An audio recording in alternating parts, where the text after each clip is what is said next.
Raindrop, drop top, smoking up, cooking the hot pot. Fucking on your bitch, yeah, dot. Cooking up over in the crock pot. We came from nothing to something, nigga. I don't trust nobody, quick the trigger. All up the gang and they come and get gang.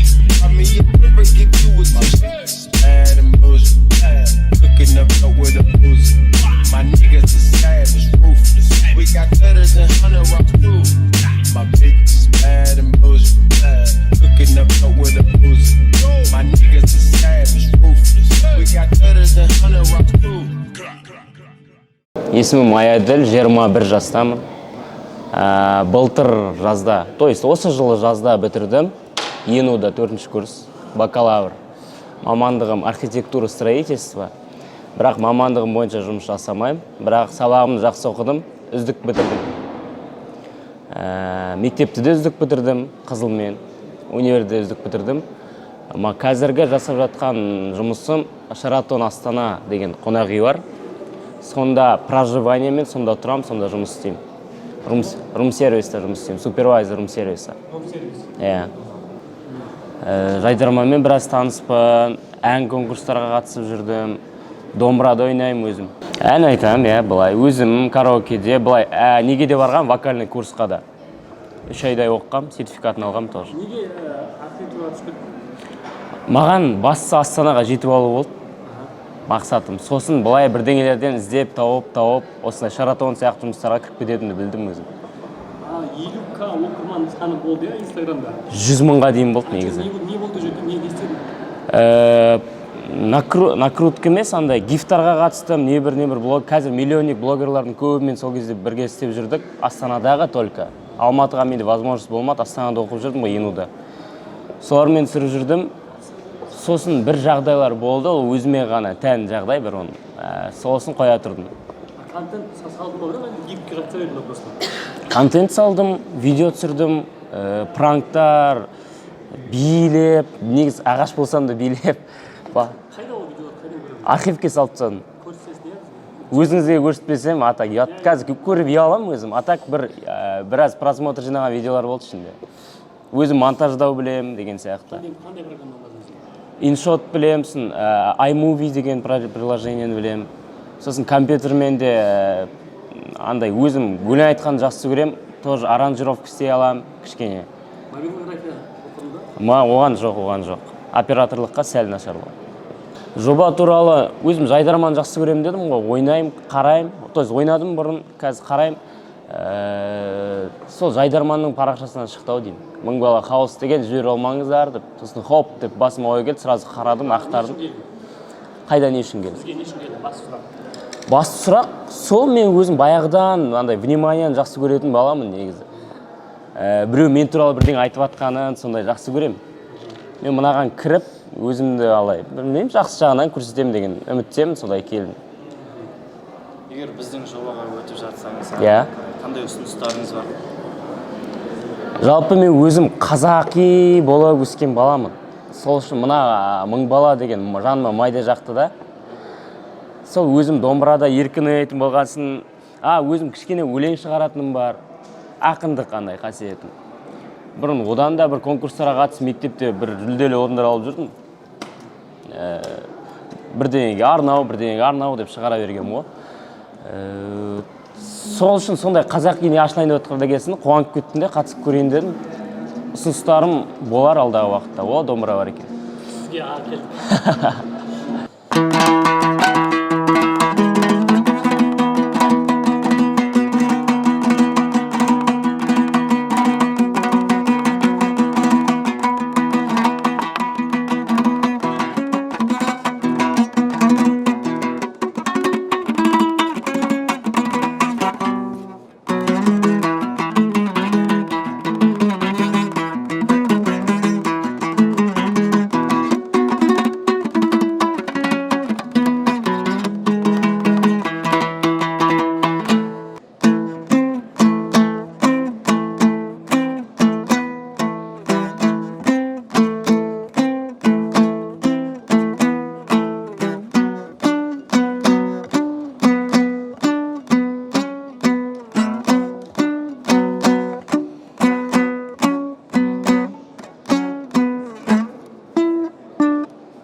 Сәлеметсіздер ме? Менің аты жөнім Абдыхалық Жонель. Осы Астана қаласында тұрамын. Бірақ өзімнің туған жерім Шымкент қаласы. Если быть точнее, то Төле би ауданы Ленгір қаласынан туылдым. Сол жерде тұрдым, сол жерде мектепті бітірдім 9 классқа дейін. Содан кейін осы Астанаға жазда келіп, колледжға түстім. ЯГИ деген колледж, аты юрист мамандығында оқып жатырмын. Қазіргі таңда 2-ші курс болып оқимын. Жалпы өзім жайлы қысқаша айта кетсем, осы өзімнің туылған жерімде кішкентай кезімнен бастап, 5 жасымнан бастап ән айтуға қызығамын. Өзімнің жанрым менде вокалдық ән, эстрадалық жанр. Сол вокалмен 5 жастан бері айтып, осы музыкальный школаны Бреттегі жылы 2021 жылы бітірдім. Вокал сабағында 5 жыл оқыдым. Профессиональный вокалмен айналысамын. Қазіргі таңда күнделікті дайындаламын, ән айтамын. Көптеген әншілердің өмірбаянын оқып, сол жанрларда өлеңдерді разбор жасаймын, кавер түсіремін Инстаграмда, ТикТокта. Домбырамен де айналысамын. Осы жылы бітіремін домбыраны. Қайда бітіресіз? Негізі мен қазір онлайн бітіріп жатырмын. Негізі мен Шымкенттен келдім ғой, сол жерде бітіремін. Кішкентай кезінде бимен де айналыстым. Биге икемім бар. ТикТок түсір десеңіз, ТикТокта түсіремін, билеймін, ән айтамын, домбырада ойнаймын. Өзімнің кішкене ақындық өнерім бар десем де болады. Кішкентай кезімнен бастап сол тақпақтарды жазам, журналдарға жібергем. Төле би туы деген журналға жібердім. Қазіргі таңда мобилография курсын оқып жатырмын. СММ-мен айналысам. Несібелі деген қыздан. Несібелі Алшынбай. Білесіздер ма? Шымкент қаласынан. Білесіз ба? Мәкісте оқыңызшы. Менде не ғой, переодевашка. ТикТоктар түсіретін ше. Қыздарға арналған ғой. СММ оқыдым. Лук па? Ау? Лук видеолар ма? Иә, лук видеолар. Тағы да. Так, вокалмен профессионально айналысам, домбырамен билеймін, күй тартам. Күйді былай қатты ТикТокта түсірмеймін, Инстаграмда да түсірмеймін. Өзім үшін айналысам. Инстаграм жүргізем, ТикТок түсірем. ТикТокта қанша подписчигіңіз бар? Так, ТикТокта ма? 15 подписчик, аз. Потому что мен қатты былай түсірмеймін. Инстаграмда 1600 бірдеңе. Точно не помню. Жоба туралы қайдан естідіңіз? Жоба туралы Инстаграмда, ТикТоктан да көрдім, Алибековтың рекламасынан көрдім и Дамилядан көрдім. Сол көргеннен кейін, почему бы и нет деп өзім ойлап, өзімде бар қасиетті, талантты ары қарай дамытып, осы хауста жаңа достар тауып, өзімнің былай айтқан кезде карьерный ростымды көтеру үшін осы қазақ еліне еңбегім сіңетіндей адам болғым келеді. Сол басты мақсат. Бізге берілген осы мүмкіндіктер үшін сіздерге рахмет айтамын. Бұның бәрі бекер емес, біздерге арналып жасалған, қазақ жастарына арналған осы проект. Қазір қандай өнер көрсетесіз? Қазір ма? Өлең айтам. There is a fire storing in my heart, reaching a fever which is begging me after dark. Finally, I can see you crystal clear. Go and stop me, think that we and have a feel. There is a fire, love, we have to go. Play my calling to within never dark. Play our fighting every piece of you. Go and stop me thinking of things that I will do.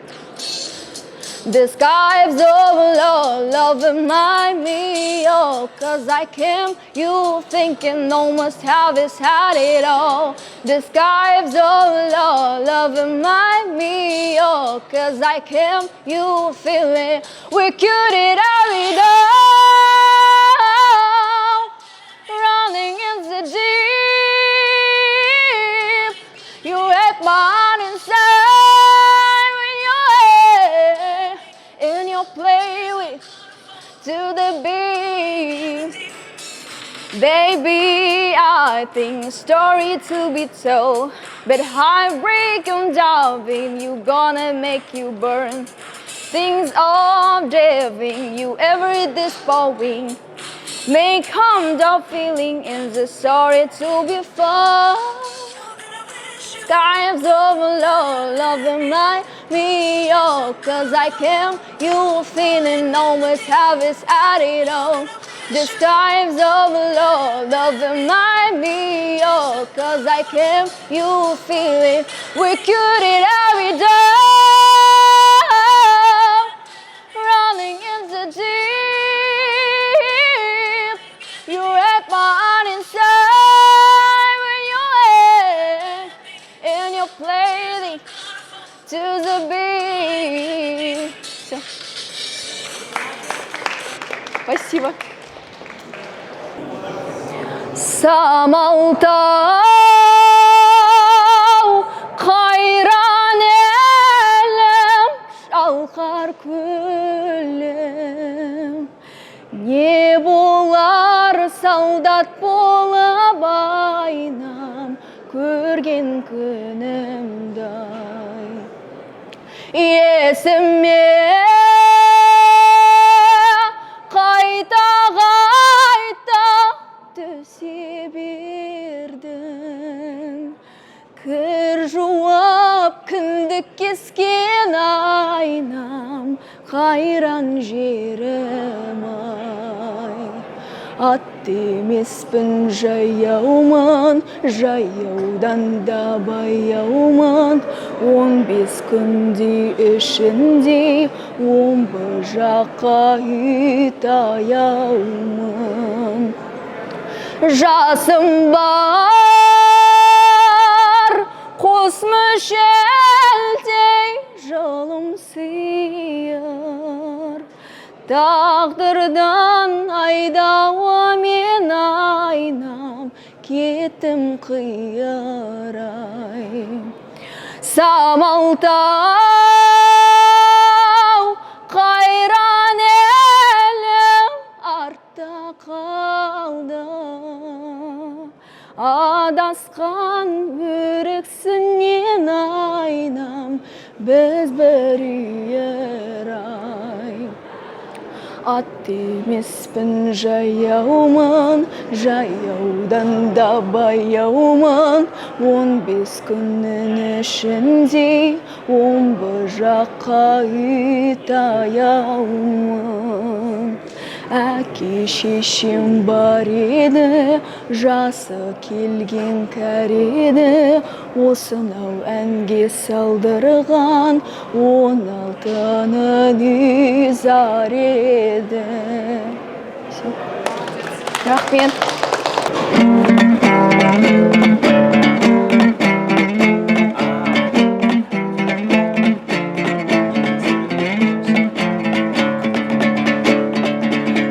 Аспанда жүрегіміз сырласқан,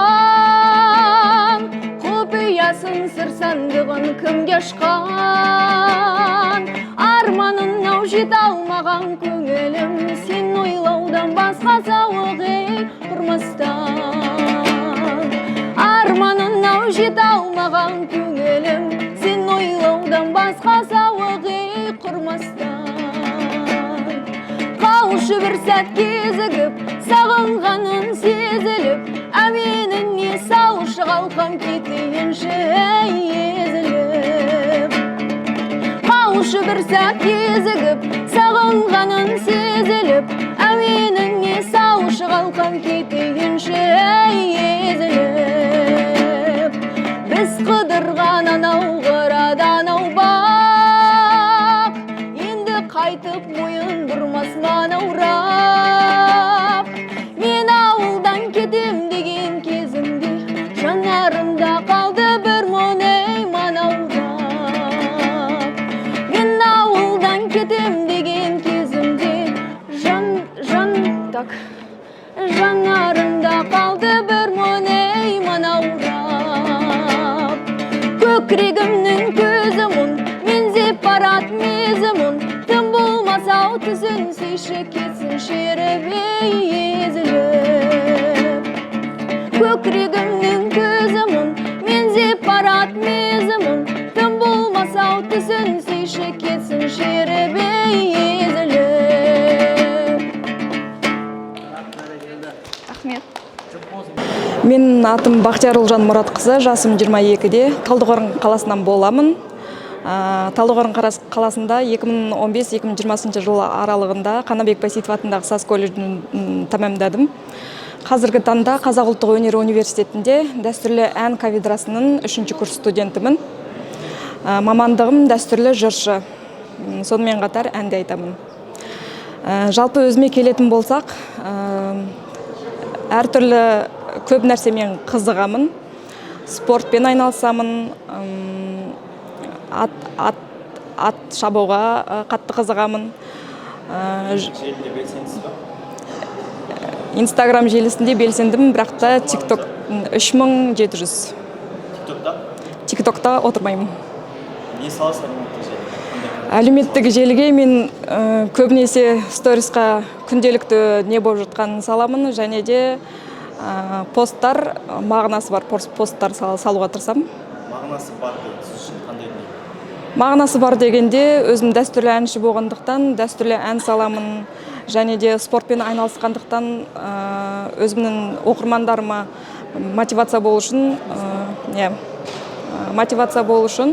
өзімнің фитнеспен айналысатынымды саламын, кітап оқимын, және де қосымша түрік тілін үйреніп жатырмын, және де кітап оқимын, өзімді жан-жақты дамыту барысындамын. Талдықорғаннан не үшін Астанаға келдіңіз? Енді Талдықорғанда Жетісу өңірінің әншісі аз болғандықтан, Алматы қаласында дәстүрлі жырдан беретін ұстаз болмағандықтан, Жетісу мектебін үйрететін. Ол кісі тек қана осы Қазақ ұлттық өнер университетінде Ерболат Шалдыбеков деген кісі, сол кісіге түсуге тура келді. Неде? Жүргенде жоқ па? Жүргеновтен Нұржан Жамписов, ол тек қана әнші. Мен әнмен қосып, мен әнді бітірдім. Жыршылыққа өзім қызыққанынан жырға түстім. Сіздерге разница қандай болады?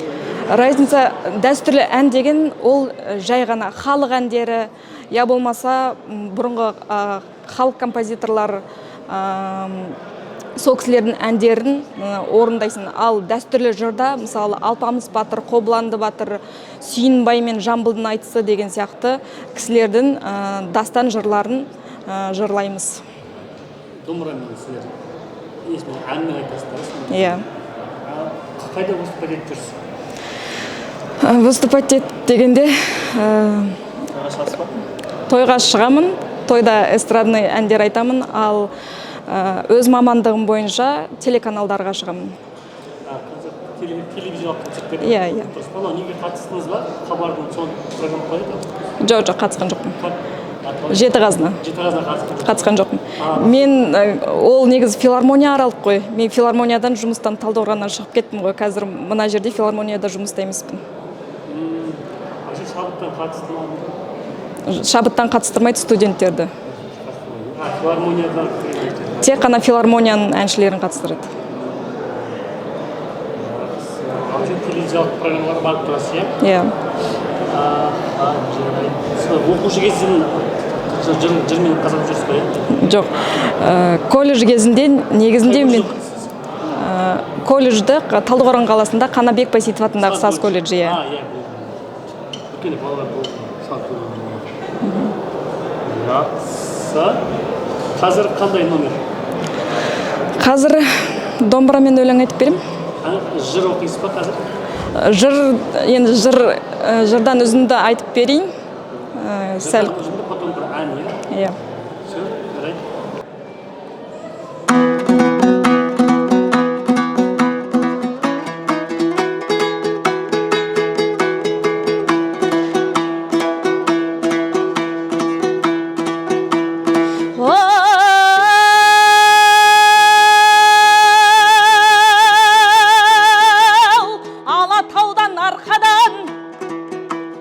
Ақындарым келіпсің, тілдеріңнен бал тамған жақындарым келіпсің. ертіссе ділілесір бас қосқалы келіпсің жүрген жері думан жар сендер елге көрексің шаршы топқа төгілген сөздеріңді сағындым көзге жылы көрінген өздеріңді сағындым алтын орда төренен қолында алып көріскен сәлем осай Жамбылдың жат алмадым тұншығып сендер келді дегенде бір отырдым бір шығып елеңін қағып өлеңге мұндайды бір жарыста кім қызбайды намысқа көтермекші боп келдім ақындарым ғарышта жүйрік болар ма шаршы топқа сермемей қыран болар ма тас қияға өрлемей жорға болар ма төрт аяғы тайпалмай батыр болар ма қалың жауды қайтармай ақын болар ма арқа қызы бән салмай жиылған көп халайық сәлем осай Жамбылдың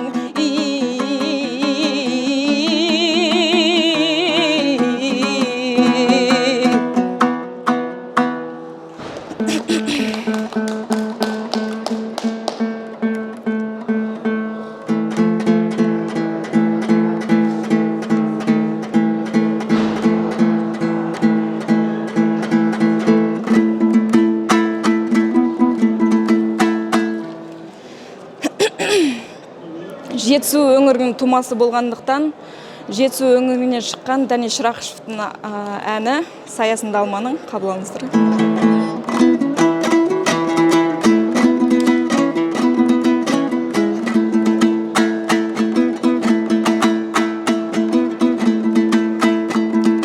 Ал мүскен даяу сені кеше алмағашта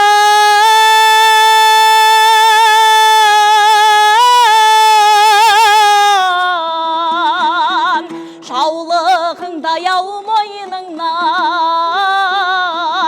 ала қашқан саясында алманың қуып келіп ау жарымысып тұрғанымда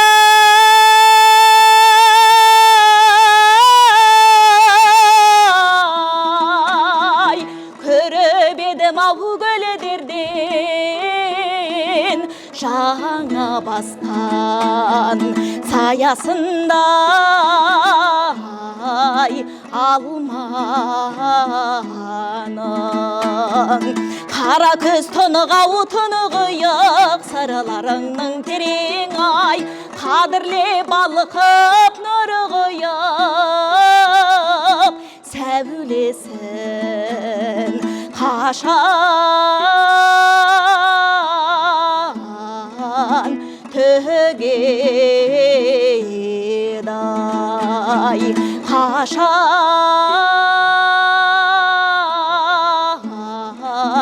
төгеді-ай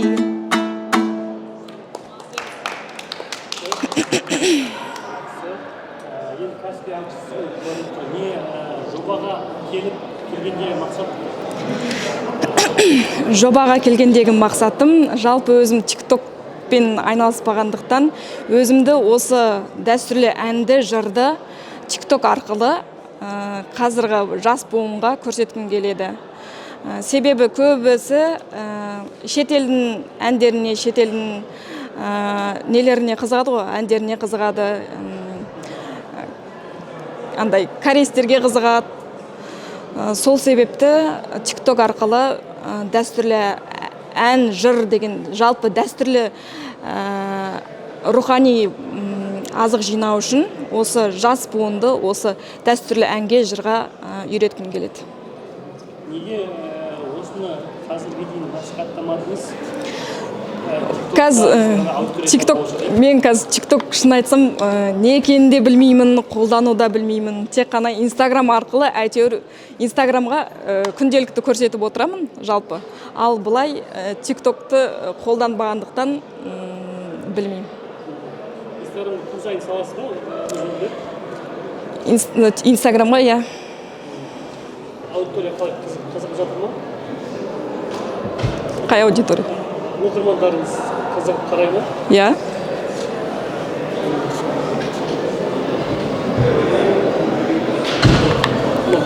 телеарнадағы шыққандарын салғысы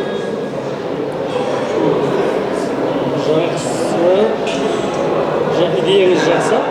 Я мысалы солай насихаттау керек. Мақсатымыздың біреуі сол ғой өзі. Сондай трендтер жасау, челлендждер жасау деген сияқты. Рахмет Нұржан. Менің есімім Жакимбай Қайнар болды. Қасымда досым Шайбек Мирас және тілектес Нұрыстем. Біз өзіміз қазір осы салада дейміз ба, қалай болады? TikTok желісінде түсіреміз өзіміз, іш пысқанда былай енді. Соның өзінде өтіп жатқан видеоларымыз бар біраз. Көрсеңіз де білмейміз енді. Миллиондаған просмотрларымыз да бар. Егер өнерге келетін болсақ, мысалы Рүстем деген досым, ол өлеңдерді мәнерлеп оқиды. Мирас тоже мәнерлеп оқиды. Мен өзім өлең айтамын, биге десек биге билейміз біз өзіміз. Кез келген сферада айта береміз десек те болады, иә. Қандай? Фит үшеуміз. Екінші. Екінші курс. Қай жақтансыздар? Мен Шымкент қаласынан, Қарағанды қаласы, Қызылордадан қаласынан.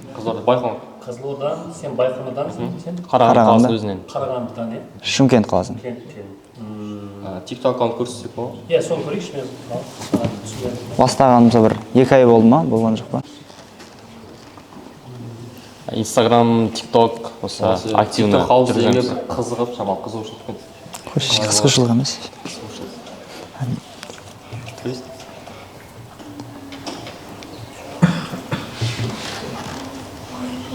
Кім ән айтады?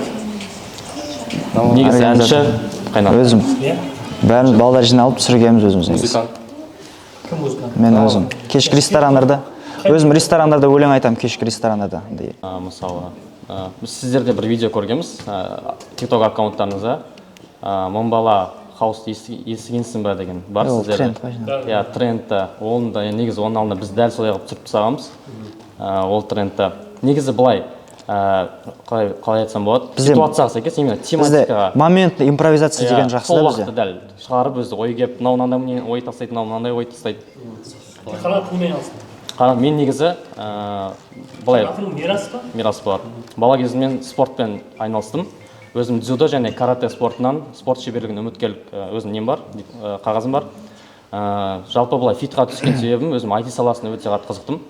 Негіз мамандығым автоматизация управление, яғни біз Қазақстанымызды автоматизациялау осы мамандыққа өте қатты тартты. Сосын өзім жаңа мектептерде де мамам қазақ тілі әдебиет мұғалім болған соң өзім тоже абай оқуына да, жаңа қобылан жырын айтуға да өзі тартып жүрді. Арасында қатысып, оған да өнеріміз бар, биге де, былай әнге де. Былай, любой неге екеміз келеді. Жігіттер енді сендерге мынандай сұрақ, егер үшеуіңді емес, тек біреуіңді ғана алып кететін болсақ ше. Ол кезде жоқ. Үшеуің бірдей. Бірге болғаны негізі жақсы. Жақсы. Сіздердің де видеоларыңыз өту. Рүстем кім? Мен. Сен Байқоңырдықсың, е? Байқоңырда немен алыстың сен? Байқоңырда кішкентай кезімде не қатыстым? Күреске қатысқам. Одан кейін өлең ал. Төретамнансың ба? Иә, төретамнан. Бейман. Естіңіз ба төретам? Сол төретам деген нем ал. Кішкентай кезімнен күреске қатысып жүріп, өлең жағына не болмыш? Бұл мәнерлеп оқуға өте басым болдым. Өлеңге, қазақ тілге қарай, әдебиетке қарай. Босаған уақытта сондай өлеңдер тыңдап, поэзия тыңдап жаттап. Жер айналдым сенен, тауларың, бауларың менен, бабаларым аңсаған мекен, туған жерім айналдым сенің қасиетіңнен. Туған жер айналайын, айналайын, қасиетіңе сай болайын, айналайын, айналайын. Бабаларым аңсаған мекен, туған жерім айналдым сенің қасиетіңнен. Туған жер. Шымкентте қандай байқауларға қатыстың? Мен Британ, Қазақстан деген жарыстарда бірінші орын алғам, жақында болған осы. Жақында болған. Мен негізі көбінесе қазақшада айтам, бірақ көбінесе мен андай джазовый стильде айтам. Кавер түсіресің ба? Кавер. Алдын түсіргем, ой бар бастайтын. блуз стилін айтамын негізі. Жақсы Рүстем, түсіндім. Қайнар. Поэзия оқып беру бола ма? Кездесуге тез кел деп асықтырам. Жүзімнен шуағымды шашып тұрам. Тәулігіне 24 сағат болса, 25 рет өзіме ғашық қылам. Қызым болсаң, бақытты көрсектеймін. Бой менен салмағыңды өлшетпеймін. Сені жақсы көргенім соншалықты, өзімнен өзге ешкімге көрсетпеймін. Жанарыңа қылмаймын мұңды жақын. Сыйластықтың өзінше білдік атын. Жыныңа көп тимеймін менің қызым, өскенде болмау үшін жындық атын. Жер барма махабаттай өлкеге тең, мен сенің күлкіңді де көркеметем. Әй, Құдайдан жеткірсің деп ұрыспаймын, Құдай бере салған деп еркелетем. Төменнен терезеңе гүл атамын, шығарам ғашықтардың шын атағын. Бір саты төмен тұрсаң, құп көремін, әйтпесе сол сатыдан құлатамын. Қалжың ғой жаным, мен сені ұнатамын. Мен есімім Аружан, Орал қаласынан Евразия ұлттық университетінде ақпараттық технология факультетінде ақпараттық жүйе мамандығында оқимын. Осыған дейін 9 жыл хореографияда қатыстым. Соңғы 3 жыл биге мүлдем көңіл бөлген жоқпын. Себебі өзімнің сабағыма көңіл бөлдім. Енді кішкентай кезіндегі кішкентай Аружанның кішкентай балалық арманымды орындағым келеді. 9 жыл хореографиямен айналыстым деген сонда сабақ бердің ба? Жоқ, 9 жыл хореографияда неде? Өнер мектебінде қатыстым. Қандай билер? Соңғы 2 жыл хореограф болып жұмыс жасадым. Қай жақта? Өзім сол мектебінде. Қазір қай курс? Екінші курс. Қазақшадан басқа қандай билер? Қандай стильдегі билер? Негізі народный билерге хип-хопқа қарағанда народный, индийский болсын, восточный, там, казахский, народный билерге жақынмын. А если жаңағы хип-хоп стиль болса, оны да алып кете аламын. Көріп үйрендіңіз, иә? Тик-токта салып жүрсің бе видео? Соңғы видеоны просто моментті сала салдым. Сол қазір көрсеңіздер күлесіздер, бірақ ол андай бір арнайы түсірілген нәрсе емес та. Просто моментті түсіре салдым, и ол қазір 282 000 просмотр болды. 2 видео. Билемедім. Сол 282 000 просмотр жинады, и подписчик 1000 мұтқап тұр, 1000 бірдеңе. Түсіндім. Сен Оралдың өзіненсің ғой, иә? Оралдың ауылынан, ауданынан. Қай ауданнан? Казталов. Қазталыпта болған мен. Жақсы, биді онда мына жерге білейсің ба? Қай жерін қайды саған? Бәрібір. Тек мына жерге емес, тарып.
Есімім Айзат, мен бірінші курс фен факультетінің биотехнология мамандығының студентімін.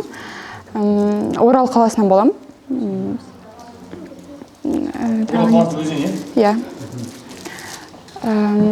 Мектеп кезінде ғылыми жобалар қорғағам. Әдебиет пәнінен, яғни түрлі қалай айтсам болады. Конкурсқа қатысыңыз, мүшәйраларға қатысың жақсыда? Ғылыми жобалардан, иә. Ғылыми жобалардан. Сосын мен 9-шы класста қорғағам, соңғы рет. Сосын мәнерлеп оқығам 10-шы класс кезінде. 3-ші орын алып, областныйдан 3-ші орын алғам. Қазір неге айналып отырсыз? Қазіргі таңда TikTok түсіресіз ба? Закрыт аккаунт для себя теперь. Да, билейсіз, ән айтасыз ба? Қандай кружоктарға қатыстыңыз мектепте? Мектепте? Иә. Бізде мектепте кружок болмады. Қалада? Қалада биге қатысқам 1 жыл. 1 жыл. Қандай стильде биледіңіз? Народный танец. Мың бала хаус жобасына не үшін қызығып жатырсыз? Өзім TikTokқа для себя түсіретін болғандықтан. Вообще қазір TikTok распространенный ғой. И из-за этого қызықтым. Билеп көрсете аласыз ба бізге? Жоқ. Ән айта аласыз ба? Орыс группасы ма? Қазақ группасы ма? Қазақ группасы.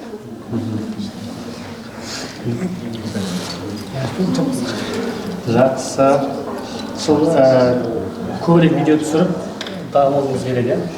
Неге, қандай фенға неге түстіңіз? Фен, грант.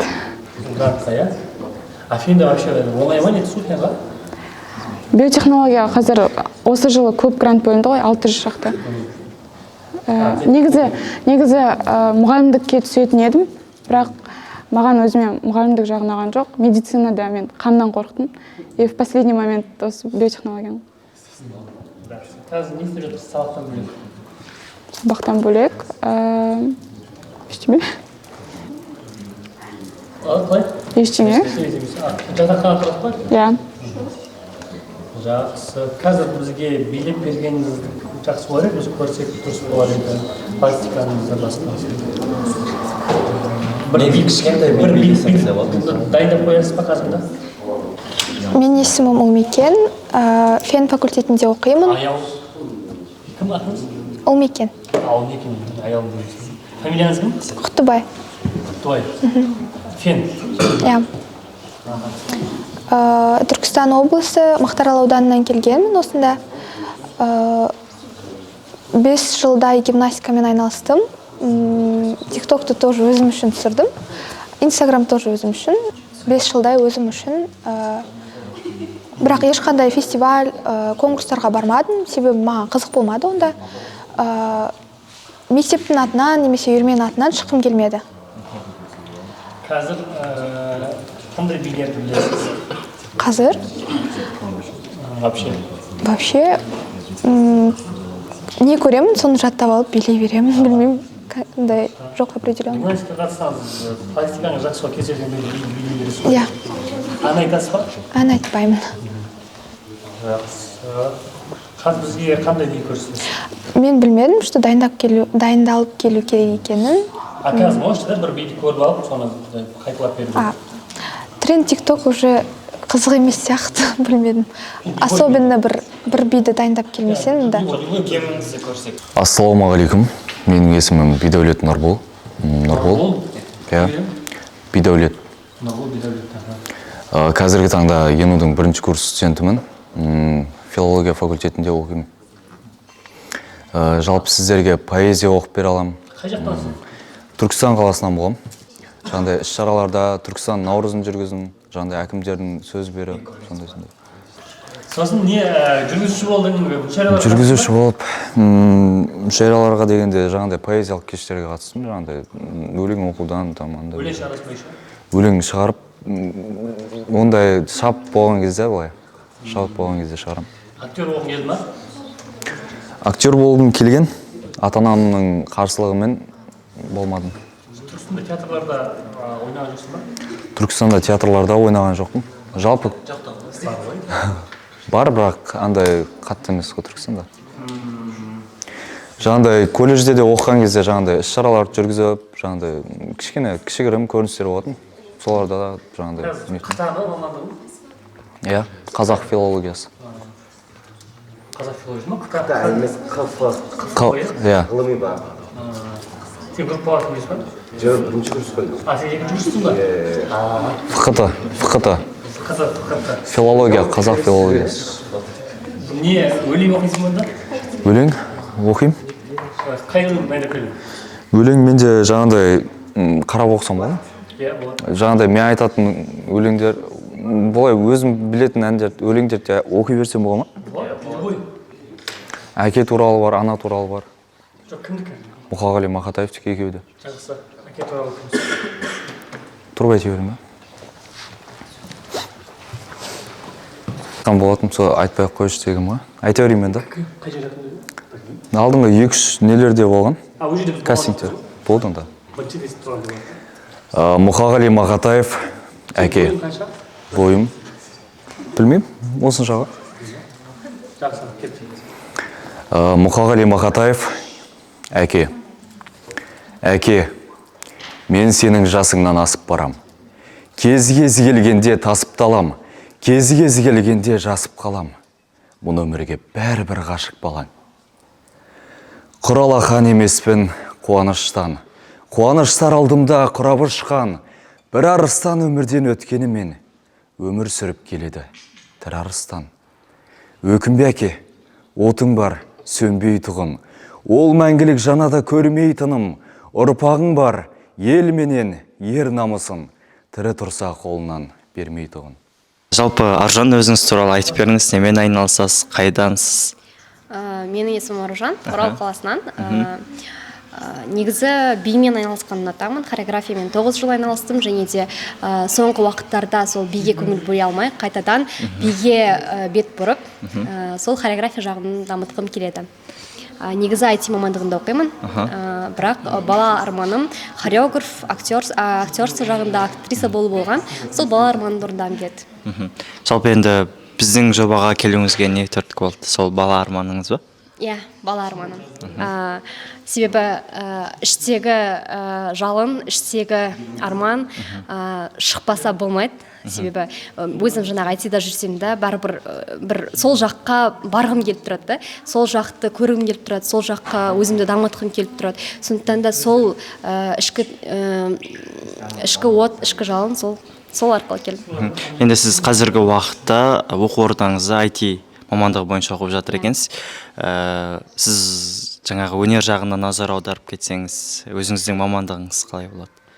Екі бағытты алып жүре аламын деп ойлаймын. Себебі адам бір бағытта болмау керек, әрқашан жан жақты болу керек, әрқашан өзін әр бағытта дамытып, әр бағытта көру керек деп ойлаймын. Ешқандай қиындық соқпайды, бір сөзбен айтқанда. Жалпы енді Мың бала жобасының болашақ келешегін қалай көресіз?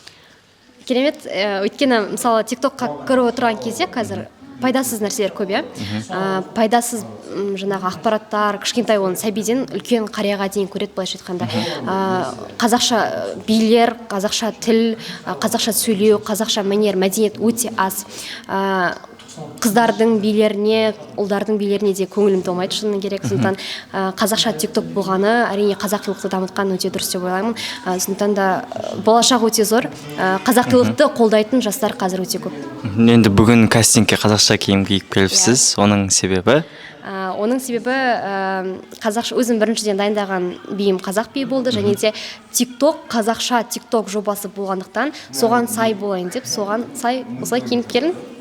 Жалпы енді алдағы уақытта біздің жобаға өтіп жатсаңыз, өзіңіз айтып жатырсыз, жаңа қазақша билер ұнайды, қазақша биді өзіңіз насихаттайды да екенсіз.